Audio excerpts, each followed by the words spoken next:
Para el comentando un libro de hoy voy a estar hablando de La Comunidad de la Sangre de Anne Rice, que es la 13ª entrega de las Crónicas Vampíricas y también el último ejemplar publicado de toda la saga debido al fallecimiento de la autora en el año 2021, lo que lo convierte en uno de los libros más especiales de todas las crónicas vampíricas y donde de hecho Anne consiguió cerrar varios ciclos, consiguió tocar varios puntos que ya se habían mencionado en otras de sus novelas. Y la verdad es que no sé si ella tuviera planeado escribir más de sus vampiros después de este libro,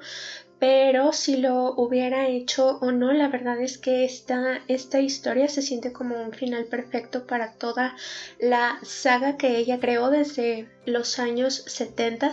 empezando con Entrevista con el vampiro. Y bueno, la verdad es que fue una lectura que me puso muy melancólica, me tuvo muy emocionada desde que comencé a leerla.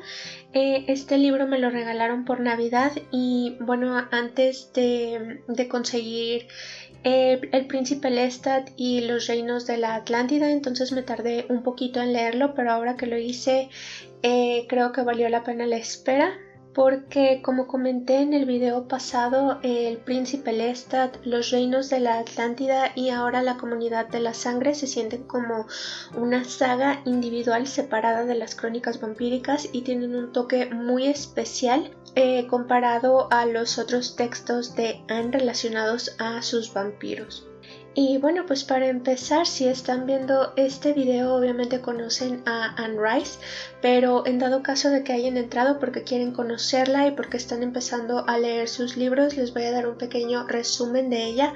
que pues básicamente fue esta mujer increíble que nació en Nueva Orleans, Estados Unidos, y bueno, su ciudad natal siempre fue coprotagonista de todas sus obras. Ella empezó a escribir desde muy joven, incluso se casó con un poeta,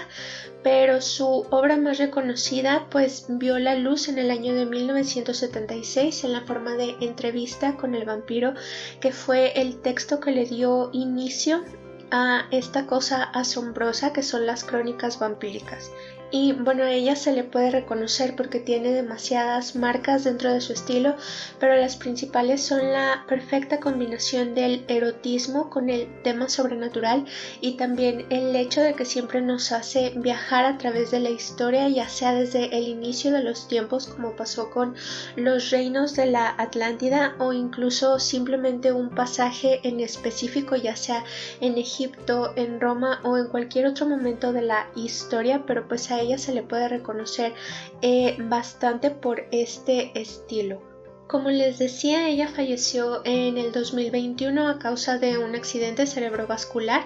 y pues le sobrevive su hijo Christopher, que también es novelista y que ha estado publicando sus propios libros y algunos de los más recientes fueron escritos o fueron muy apoyados por Anne Rice. Entonces no crean que este es el fin de su historia, porque prácticamente está continuando, sobre todo porque ella fue una gran inspiración para su hijo, entonces todavía podemos encontrar su chispa en él. Y no me quiero poner nostálgica hablando de esto, tratando de dejarle el peso de las cosas encima a Christopher Rice, pero la verdad es que en este libro en particular se notó demasiado la presencia de la muerte. Completar ciclos, como les comentaba, también se notaron ciertas cosas entre la interacción de los personajes, sobre todo Lestat y Gabriel, que como todos sabemos pues es su madre. Y estoy comentando esto acerca de la herencia o de la vida que continúa después de la muerte, pues precisamente porque este texto está lleno de esa clase de mensajes. Y bueno, pues aquí continuamos con la historia de Lestat a partir de que los replimoides sacaran de su cerebro al espíritu Amel, que era esta entidad sobrenatural que les dio origen a todos los vampiros. Él, desde que Amel fue extraído de él, ha podido seguir con su vida y sigue en su papel de príncipe de la corte de los vampiros, que él sigue renovando el viejo castillo de su familia en Francia para que todos los vampiros del mundo tengan un lugar seguro a donde acudir en determinado momento, sobre todo cuando más se necesite, que en los últimos libros se ha demostrado que claro que son una tribu que deben de estar compenetrados entre ellos, porque siempre hay momentos de oscuridad y siempre van a haber enemigos, ya sean de su especie o de otra, y pues necesitan un lugar al que pertenecer y donde puedan encontrar a gente que los pueda entender y que los pueda apoyar.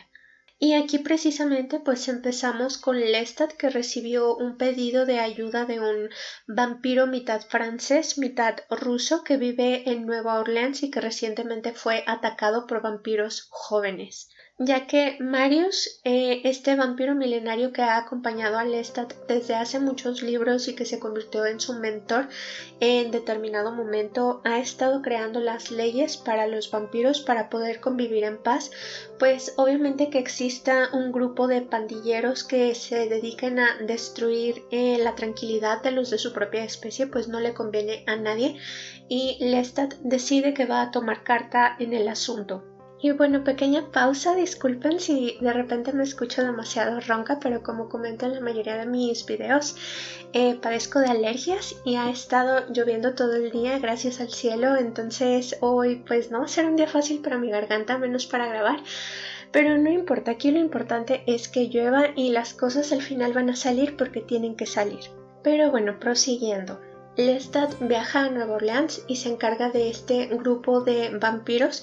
pero el líder, o sea, él lo increpa, le dice que quién le da derecho a considerarse el supuesto príncipe de los vampiros y le deja en claro que él no sigue a ningún gobernante, que él no tiene ninguna clase de respeto por la corte que Lestat ha creado. Y pues Lestat, porque no le queda otra opción, pues tiene que acabar con él y con los que lo siguen. Pero él mismo es una cuestión que ha estado teniendo en la cabeza desde el encuentro con los replimoides. Se ha estado preguntando quién le dio a él la bendita autoridad para creerse líder de su tribu, y de hecho es un nombramiento que a él lo hace sentir bastante incómodo porque él mismo cree que hay gente mucho más capaz, como algún vampiro milenario, dentro de su corte. Pero pues estos a cada rato le recuerdan, le dicen que ellos confían en él para gobernar, y es una cosa que a Lestat le cuesta muchísimo trabajo entender y que a lo largo de todo este libro lo tiene bastante perturbado. Después de acabar con este grupo delictivo, pues viaja a encontrarse con el vampiro que le pidió ayuda. Inmediatamente generan un clic y bueno, se caen tan bien que este vampiro, que se llama Fontaine, le hace una advertencia de que cerca de él hay un vampiro milenario que se hace llamar Bodwin, que bueno, que tiene un odio jurado en contra de Lestat y de su corte, a pesar de que Lestat nunca ha oído hablar de él. Fontaine le dice que por favor se cuide porque este vampiro es muy peligroso, y Lestat no se lo toma en serio porque desde que tenía a Mel dentro, pues dos vampiros muy fuertes y muy viejos decidieron convertirse en sus guardaespaldas y lo siguen a todos lados, que son Cyril, un vampiro que nadie sabe absolutamente cuántos años tiene, pero pues saben que es muy viejo y muy poderoso, y Thorn, que fue creado por Maharet, una de las primeras antiguas y que antes se dedicaba a servirla a ella, pero que con su muerte pues decidió convertirse en el protector de Lestat. Que aquí otra breve pausa para decir que estos dos me encantan, a pesar de que son personajes secundarios, son tan adorables los dos que en serio me da gusto verlos cada que aparecen. Lestat invita a Fontaine a visitar su corte en Francia, sobre todo porque Fontaine le contó que es Neófito de Pandora, la amante de Marius, que debe de ser muy triste solo poder definirla como la amante de Marius, pero la verdad es que aunque se le considera una vampiro muy poderosa dentro de las crónicas, en este libro me dejó esperando mucho más de ella como representante femenina de los vampiros. Así que sí, solamente me puedo referir a ella como la amante de Marius o la neófita de Marius. Pero bueno, Fontaine le dice que no puede acudir a la corte porque tiene problemas con el amante de Pandora, Arjun, que le declaró la guerra hace siglos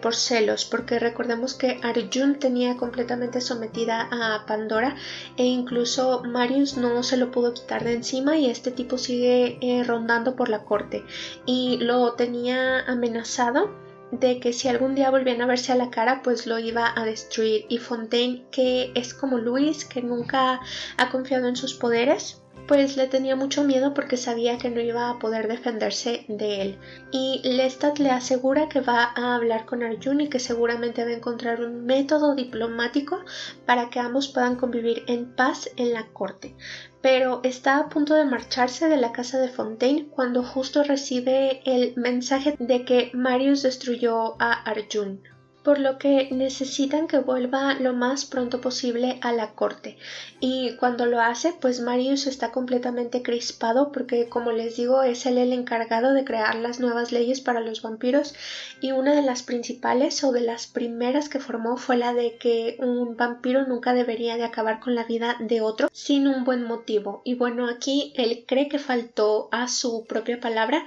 aunque fue Arjun quien lo atacó primero. Y pues él solamente se estaba defendiendo. Él está muy molesto con Pandora porque Arjun estaba tratando de llevársela de la corte a la fuerza y pues ella no quería, pero nunca a lo largo de los siglos ha sido capaz de imponerse a su dominio, por lo que esta vez le tocó a Marius, como buen esposo, como buen hombre de familia, pues defenderla, a pesar de que ella cuenta con las fuerzas para hacerlo por sí misma, lo que significa que todo este tiempo ha sido su elección simplemente no hacerlo. Y bueno, él está demasiado molesto por esto y ella termina disculpándose con él, pero pues Marius sigue bastante enojado y cree que merece un castigo de parte de toda la asamblea de vampiros milenarios y sobre todo de parte de Lestat. Y yo creo que la importancia de este asunto en particular tiene que ver con el hecho de que cuando empiezas a crear una nueva sociedad, pues obviamente la forma de hacerla funcionar es a través de las leyes, de los preceptos para que los hombres o en este caso los vampiros puedan convivir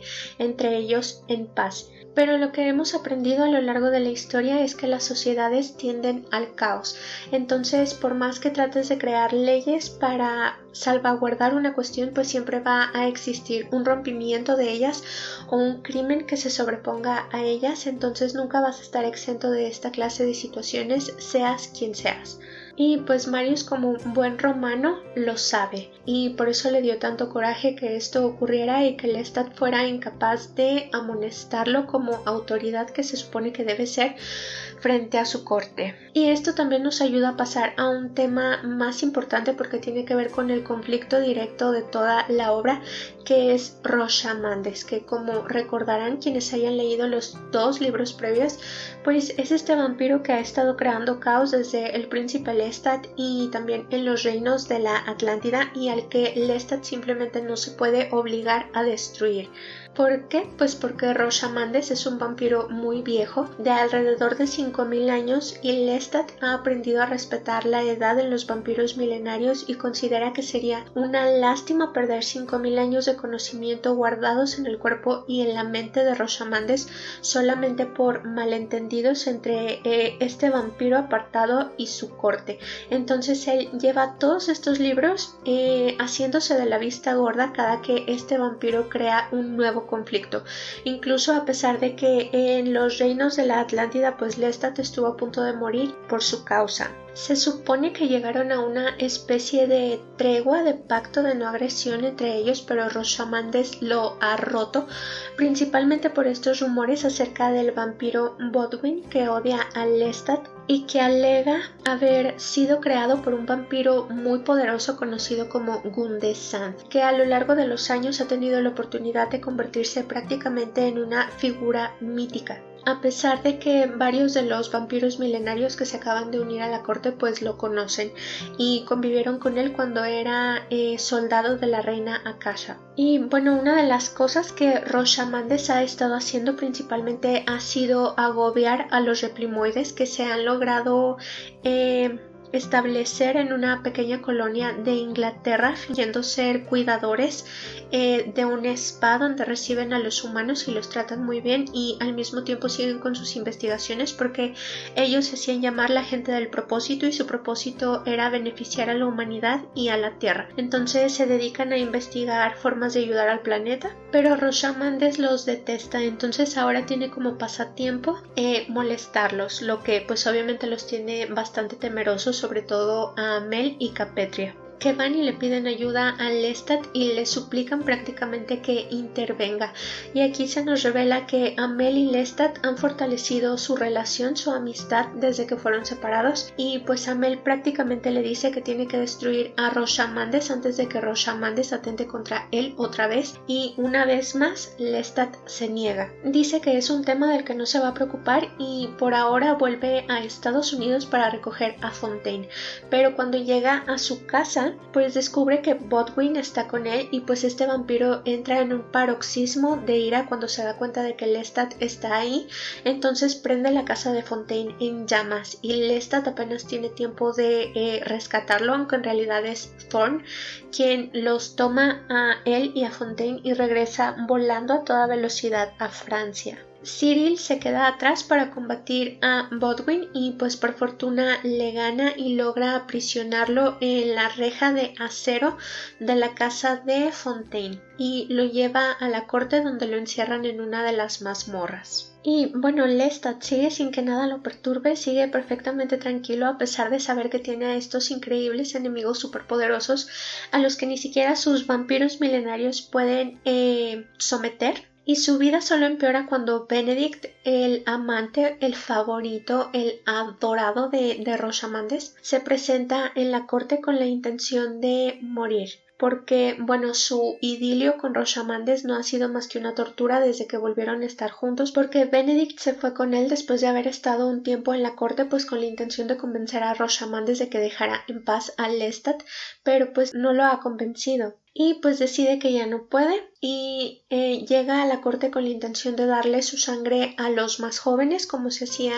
en los antiguos ritos entre los vampiros cuando ya no querían vivir más, y como último regalo le da a Lestat un trono de oro y madera que colocan en el centro de la sala de baile y que perturba mucho a Lestat, pero pues no le queda de otra más que aceptar. Y bueno, cuando Benedict muere, Roshamandes aparece y pues loco de dolor le echa la culpa a Lestat de lo malo que le ha estado pasando. Que la verdad es que Lestat la única culpa que tiene en esta situación es la de no haber acabado con él, porque pues solamente prolongó el sufrimiento de Roshamandes, si bien no era su causa directa, pero pues este hombre simplemente era incapaz de vivir en un mundo compartido con Lestat. Entonces, si Lestat hubiera aceptado acabar con él, pues prácticamente habría acabado también con su sufrimiento. Pero pues en esta parte es donde llegamos al clímax de las cosas, donde Roshamandes por venganza se lleva a Gabrielle, la madre de Lestat, y pues dentro de poco le envía un cofre con sus cenizas, lo que significa que ha acabado con ella. Lestat está completamente deprimido por haber perdido a su madre y a su primera creación, pero pues a pesar de esto sigue terco en que no se le va a hacer daño a Roshamandes, a pesar de que todos los vampiros a su alrededor le exigen que actúe de una vez por todas antes de que haya una consecuencia todavía más grande. Y bueno, Roshamandes no se queda contento con haberse llevado a Gabrielle y haber terminado con ella, sino que también quema el castillo de Lestat, donde apenas se pueden guarecer algunos de los vampiros más importantes o los más relevantes para él, hasta que de nuevo Roshamandes aparece y por más que Cyril trata de detenerlo, pues no puede evitar que se lleve a Luis. Y este es uno de los peores momentos de todo el libro. La verdad es que en cuanto ocurrió yo sabía que iba a pasar, tenía que pasar, pero creí que no iba a ocurrir y Dios mío, o sea, rogué tanto y al final pues Roshamandes se lo llevó y dentro de poco le llegan sus cenizas a Lestat. que por fin acaba de romperse y de comprender que sus decisiones pues llevaron a este momento específico, y empieza a darse cuenta de que pudo haberlo evitado de haber escuchado las peticiones de los mayores, de los más sabios que él, que por algún motivo decidieron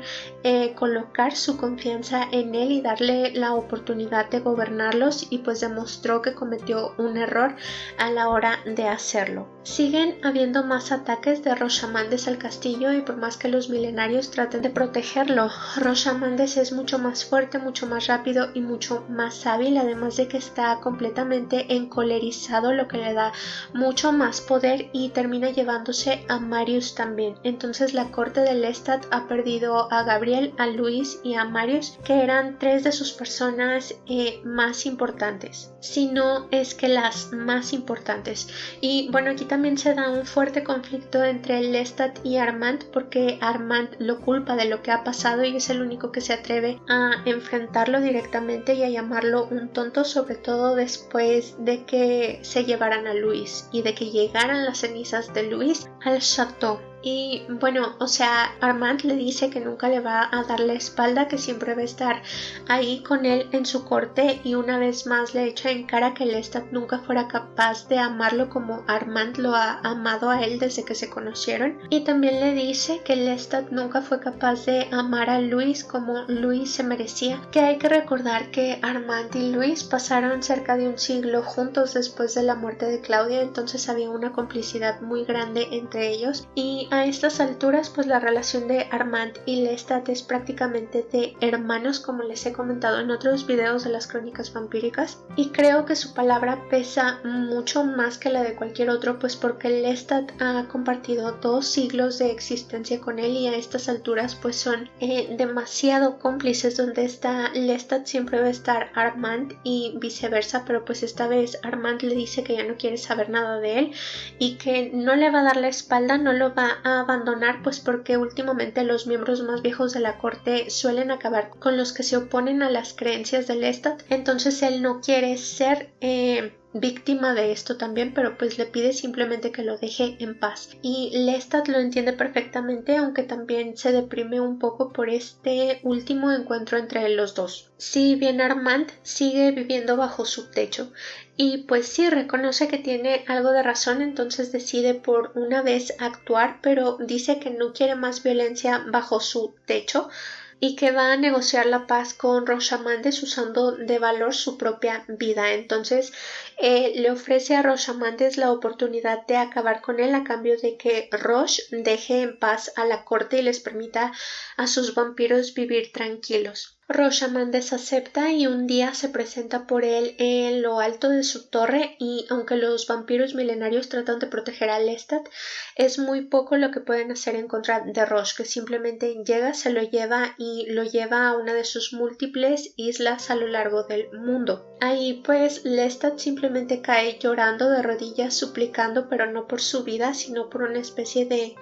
entendimiento entre los dos. Y bueno, Rochamandes se queda tan impresionado por sí mismo y por haber llegado a tanto, que le da la oportunidad a Lestat de acercarse demasiado y atacarlo. Y bueno, Lestat está tan molesto por haber perdido a su madre, a su amante y a su maestro, que termina ganando y llevando el cuerpo de Rochamandes de vuelta a la corte, pues donde todo el mundo lo recibe como si fuera un héroe, aunque él no se siente como tal y sigue bastante deprimido pues por las muertes que ha habido en su familia. Y bueno, como no puede cometer el mismo error 2 veces, pues toda su tribu le pide que les entreguen a Badwin para deshacerse de él, y pues no le queda de otra. Entonces lo traen de las mazmorras para que la tribu consuma su sangre y su cuerpo, y este vampiro lleva toda la trama maldiciéndolo. Incluso en determinado momento, cuando Lestat bebe su sangre para leer sus pensamientos, pues logra mandarle una maldición a través de ella. Entonces en sus momentos finales invoca a Gundesant, exigiéndole a su creador que se vengue de la corte de Lestat, pero pues para sorpresa de todos, Gundesant, que es este vampiro impresionante, hermoso, que en el pasado tuvo una relación con Gregory, otro miembro de los más importantes de la corte de Lestat, pues llega y le dice que él no se va a vengar de Lestat porque lo admira, lo respeta y quiere pertenecer a su corte. Entonces es él mismo quien saca su espada y termina termina con la lamentable vida de Podwin, lo que significa que no hay más enemigos en el haber de el príncipe Lestat, que pues pagó muy caro su chistecito de dejar vivir a Rosamandes y él lo sabe y por lo mismo está bastante deprimido y decepcionado de sí mismo. Prácticamente lo da todo por perdido y cree que no tiene esperanzas para seguir viviendo en este mundo sin Gabriel, sin Luis y sin Marius, pero aquí la autora nos lanzó un bendito a menos que la verdad es que se venía esperando, pero creo que ella fue muy sabia a la hora de jugar con las expectativas de los lectores, porque claro, todos podemos soñar, pero eso no significa que nuestros anhelos vayan a cumplirse, y sin embargo esta vez ocurrió gracias al cielo, porque antes de morir Rosamandes le dio un mensaje en una lengua distinta que él no puede comprender hasta que lo comparte con algunos de sus miembros más viejos. Entonces ellos le dicen que Rosamandes estaba hablando de su vieja prisión, donde mantenía encerrados a humanos para alimentarse. Y bueno, se forma una pequeña comitiva para ir a buscar en este lugar y encuentran a Gabriel, a Luis y a Marius encerrados en sarcófagos de acero que actúa como una especie de jaula de Faraday para evitar que los vampiros logren comunicarse telepáticamente con otros. Y bueno, todos están vivos, nadie murió, excepto Rosamandes y Benedict, pero ellos en realidad a nadie les importan, entonces todo está bien. Porque dejen ustedes a Gabriel, a Marius, Luis está vivo, eso es lo que importa. Y colorín colorado, Luis está de vuelta con Lestat. Pero bueno, no, o sea, yo sé que pueden escuchar la sonrisa en mi voz, pero no, ese no es el final. Bueno, o sea, Lestat los lleva de regreso a la corte donde toda su tribu los recibe con los brazos abiertos y pues para festejar planean un baile al que invitan a todos los vampiros del mundo, sean extranjeros, sean de donde sean, pues todos son bienvenidos y esta vez Lestat espera que su invitación sea recibida por todos, sean quienes sean de las características que sean, de las creencias que sean, porque pues ese fue su problema principal con Rosamandes y con Bodwin. Entonces él espera cruzar fronteras y construir un mundo perfectamente pacífico para los de su nueva especie. Y termina ocurriendo que incluso los vampiros más viejos de los primeros que fueron creados por Akasha terminan apareciendo y reconociéndolo como su autoridad, una cosa que lo sigue poniendo bastante incómodo hasta que por fin comprende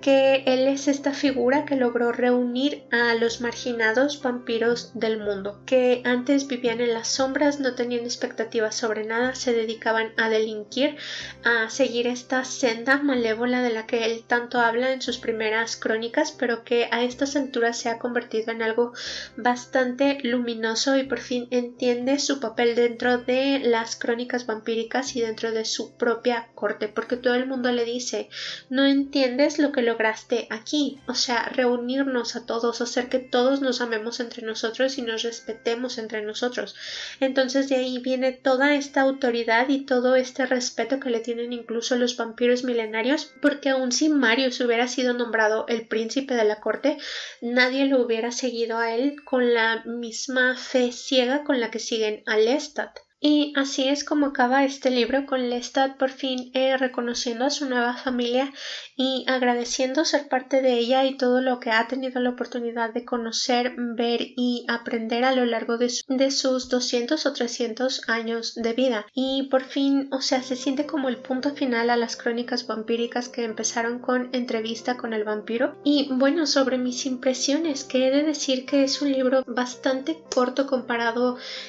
con la entrega previa que fue Los Reinos de la Atlántida, pero es que, o sea, te mantiene al filo del asiento exactamente igual que ese libro o cualquier otro de las crónicas e incluso más.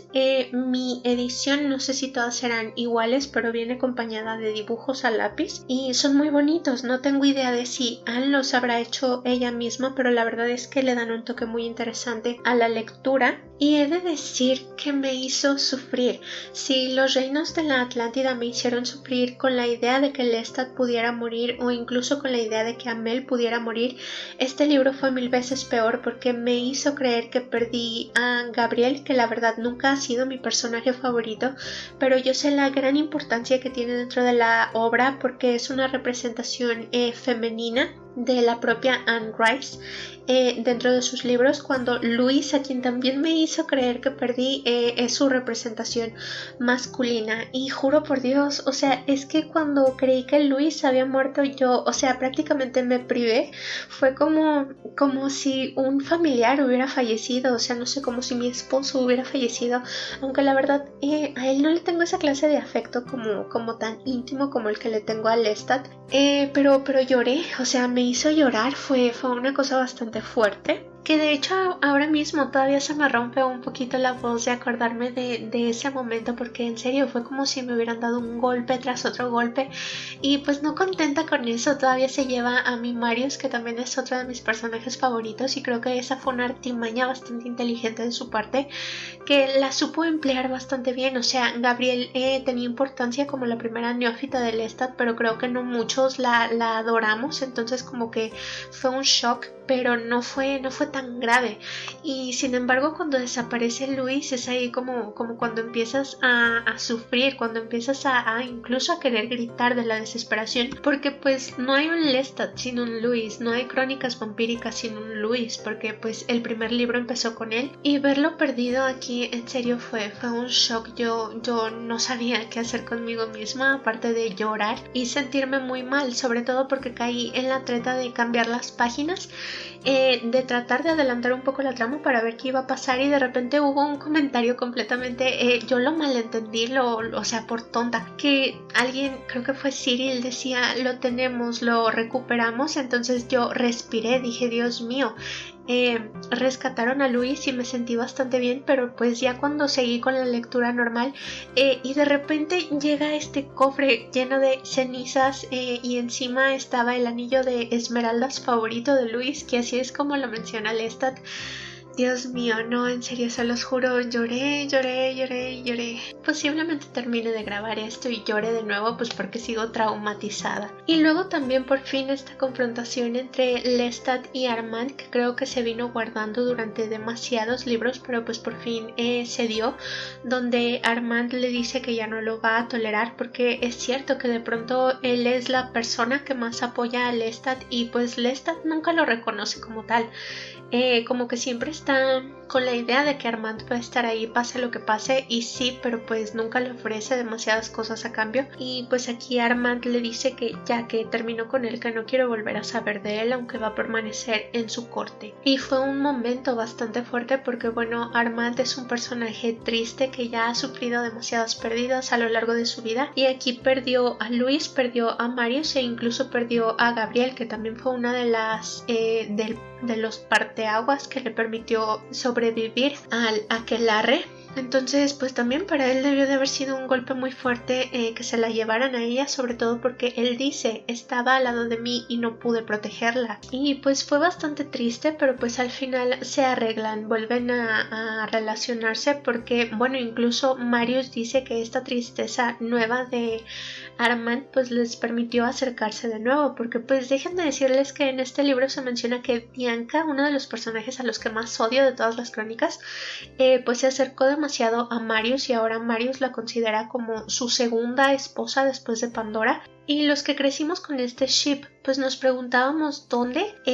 demonios quedaba Armand, ¿no? Porque pues según yo era el primer amor de Marius, o uno de los amores más representativos de Marius dentro de Sangre y Oro y Armand el vampiro. Pero bueno, al parecer después de esta supuesta muerte de Marius, pues ahora su relación vuelve a estar cimentada, vuelve a ser la misma de antes, ya se vuelven a adorar y a querer y a abrazar en las noches. O en las mañanas, pues porque son vampiros. Pero bueno, les digo que este libro fue bastante impresionante, cerró demasiadas cosas que quedaron abiertas en otros libros de las crónicas vampíricas. Y pues sin querer hacer este libro mucho más largo, simplemente decir que no sé,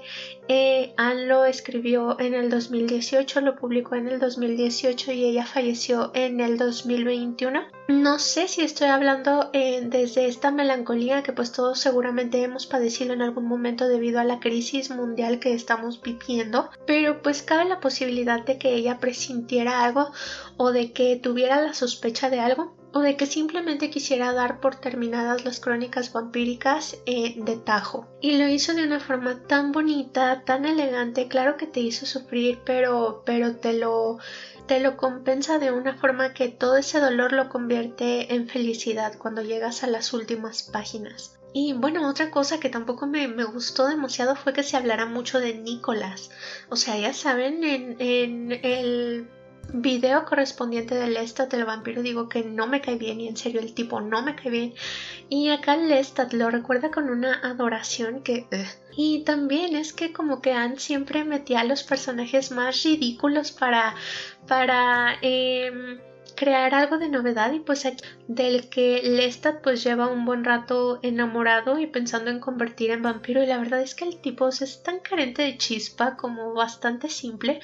pero creo que ese es el mensaje principal de las crónicas, que cualquiera puede pertenecer a la tribu, entonces tiene sentido que lo haya incluido. Y los nuevos personajes como Gundesant, Gregory y así, la verdad es que son una cosa impresionante, todos súper guapos, perfectos, adorables y me gustó mucho leerlos. También los pequeños momentos donde Lestat cree que va a morir y recuerda a su madre humana y recuerda a Luis y esa clase de cosas, la verdad es que te rompen demasiado el corazón. O sea, es el cierre perfecto para décadas de historias y pues no me queda de otra más que darle muchísimas gracias a Anne Rice por habernos ofrecido esta saga increíble que nos ha acompañado en un montón de momentos distintos, tanto buenos como malos. Y ese sería el final de este comentando un libro. Entonces, si les ha gustado, por favor suscríbanse, compartan y nos vemos en el siguiente video. Hasta luego.